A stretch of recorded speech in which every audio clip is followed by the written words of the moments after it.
Diga, meu amigo, diga, minha amiga, legal que você esteja aqui com a gente mais uma vez. Se você já nos acompanha, opa, não vou pegar cerveja aqui não. Você ative o sininho para receber as notificações. Se você não acompanha ainda, seja muito bem-vindo. Não é ilusão não, no final de semana você está vendo aqui a Baden-Baden, cerveja especial, está fazendo parte do nosso cenário, tá bom? Especificamente hoje.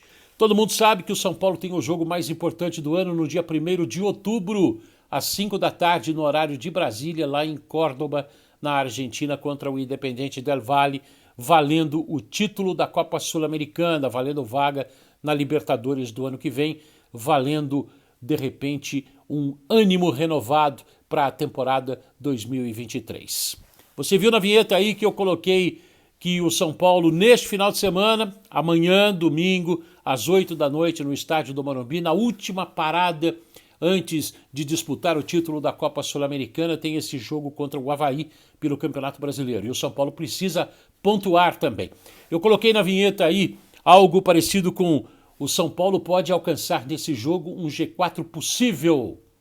Não é um possível G4. O São Paulo está distante, a distância é muito grande, são 11 pontos para o quarto colocado, que é o Flamengo. O São Paulo hoje tem 34, o Flamengo tem 45. O São Paulo, inclusive, está mais perto da zona do rebaixamento do que do G4.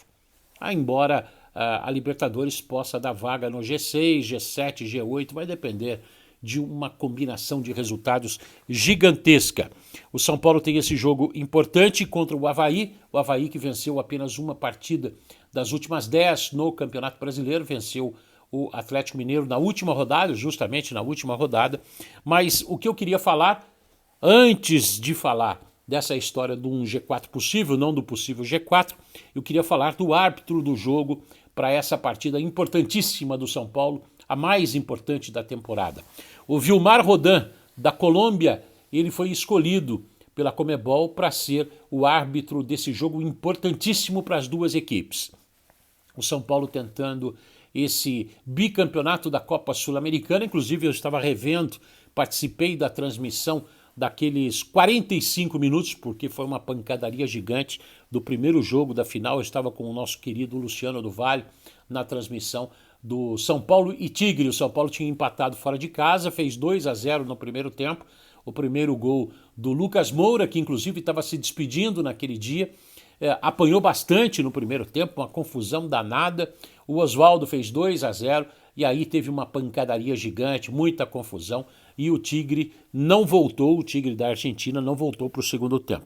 Eu participei daquela transmissão, mas agora o Vilmar Rodan vai ser o árbitro em Córdoba nesse jogo contra o Independiente del Valle, que é o time que estava na Libertadores. É um time experiente, não é um time ruim, não.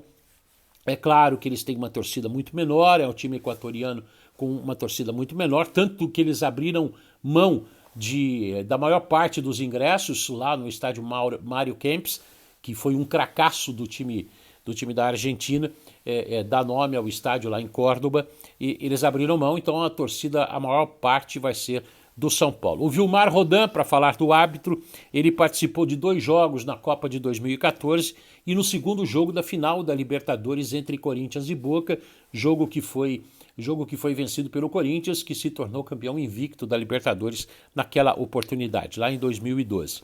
É um bom árbitro, para mim um dos melhores aqui da América do Sul, uma boa escolha. Mas vamos falar do São Paulo, que pode, contra o Avaí, chegar ao G4 possível, não ao possível G4 do Campeonato Brasileiro. Eu explico depois da vinheta. Vinheta no ar, vamos lá.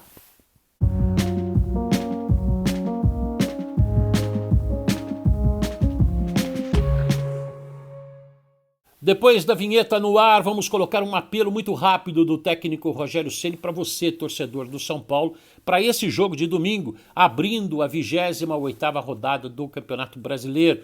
O São Paulo que pediu para antecipar essa partida exatamente para ficar com mais dias livres, aí serão 6 dias entre um jogo e outro, e o São Paulo decidindo lá em Córdoba, na Argentina, contra o Independiente del Valle. Para esse jogo, contra o Avaí, o técnico Rogério Ceni fez um apelo e deve usar força máxima. Todos os jogadores que ele tem à disposição devem entrar no jogo, mesmo que haja um certo risco de contusão, essa coisa toda. o apelo do Rogério Ceni para você, torcedor do São Paulo, que tem transformado o São Paulo na terceira maior renda, o maior público médio do Campeonato Brasileiro. O São Paulo ocupando a terceira posição graças a você, torcedor. Então é para você que o Rogério Ceni falou. Vamos lá. Olá, torcedor São Paulino, estamos esperando vocês domingo no Morumbi, aí nosso último jogo antes dessa decisão tão importante, e também no Brasileiro nós precisamos do apoio de vocês, valeu? Esperamos vocês no Morumbi. Tá feito o apelo e a gente imagina que será casa cheia nesse domingo às 8 da noite, abertura da 28ª rodada do Campeonato Brasileiro.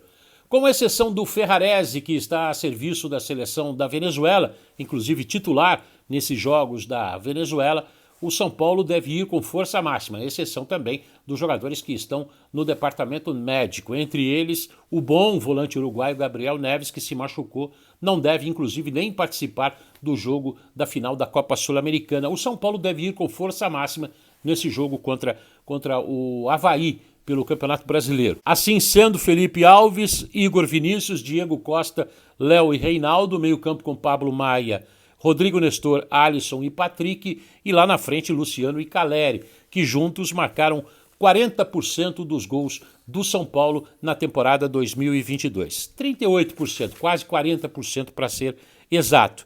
Eu disse do São Paulo chegar a um possível G4, não a um G4 possível, ou ao contrário, um G4 possível, não a um possível G4, porque o São Paulo está muito distante dos 4 melhores da tabela de classificação. São 11 jogos separando, a gente sabe, todo mundo, eu tô careca de saber, e você em casa também, que são 3 pontos a cada vitória. Como o São Paulo está a 11 pontos do G4, não alcançaria mesmo vencendo o Avaí. Mas o G4 que eu quero dizer é o grupo dos 4 times que disputam o Campeonato Brasileiro. Só 3 até agora conseguiram chegar a mais de 100 gols ou mais na temporada 2022. São eles, pela ordem, o Palmeiras, que é o líder do Campeonato Brasileiro. Ele tem 117 gols em 61 jogos na temporada. Obviamente que não são jogos só pelo Campeonato Brasileiro, o que dá uma média de 1,91 gols por partida. É a melhor média entre todos os times brasileiros. O Fluminense, que é o terceiro colocado, ele está com 100 gols já marcados em 60 jogos, média de 1,66. O Flamengo foi o que fez mais gols, o Flamengo que hoje ocupa a 4ª colocação no Campeonato Brasileiro. O Flamengo está com 118 gols, só que são 63 jogos, a média é inferior ao do Palmeiras, a média de 1,57 gols por partida. O São Paulo pode chegar a esse G4 possível, que é o grupo dos 4 times chegando a 100 gols na temporada. Por quê? Porque o São Paulo tem apenas 99 gols, apenas entre aspas. Falta um só para ele chegar à marca do 3º dígito e fazer parte desse grupo seleto de times com artilharia pesada. O São Paulo até agora, 99 gols, como eu disse, 61 jogos, o time que mais jogou até agora, e a média do São Paulo é mais baixa que os seus concorrentes, de 1,52, mas não deixa de ser importante o São Paulo chegar a esse G4 possível, não ao possível G4. Claro que deve contar com o Caleri, que é o artilheiro do time na temporada com 21 gols. O Luciano também tem feito muitos gols pelo São Paulo. O São Paulo deve optar por força máxima, vai ter o apoio, se não seu especificamente dentro do campo ou ali nas arquibancadas, claro que torcendo bastante para o time do São Paulo para conseguir esse resultado. Seria muito importante para dar uma motivação extra ao time que vai decidir a Copa Sul-Americana depois de 6 dias, e seria importante também em termos de classificação no Campeonato Brasileiro, tá certo? Então é amanhã, às 8 da noite, o São Paulo, a última parada do tricolor paulista antes dessa decisão importantíssima da Copa Sul-Americana. E precisa da vitória. A gente já sabe, o Rogério já fez o apelo aí para você. Tá bom? Um ótimo sábado para você, um ótimo domingo, um ótimo final de semana, e a gente se vê por aqui. Tá bom? Beijo. Até mais. Tchau.